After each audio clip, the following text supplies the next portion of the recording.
আসসালামু আলাইকুম বন্ধুরা। তো রান্না করছি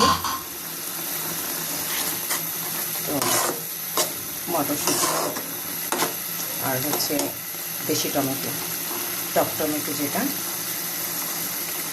দিয়ে রান্না করছি।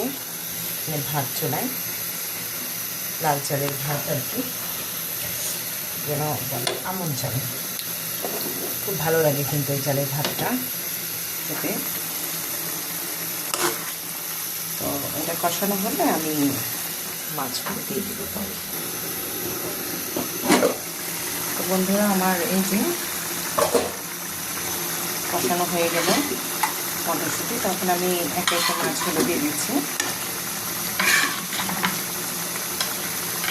এভাবে রান্না করলে খুব ভালো লাগে খেতে।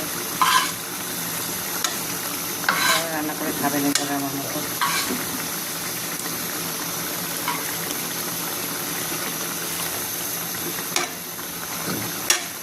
সামান্য একটু পানি দিয়ে দিন।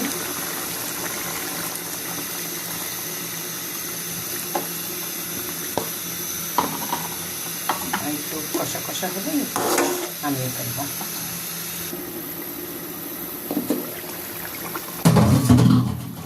তো এই যে আমার মাছ প্রায় হয়ে এসেছে, আমি দিয়ে দিলাম একটু ভাজা জিরের গুঁড়ো। রান্না আমার শেষ।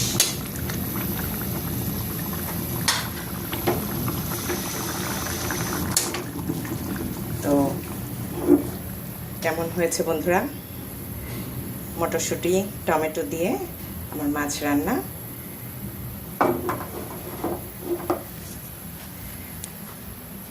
আপনাদের জন্য অনেক অনেক শুভকামনা রইল।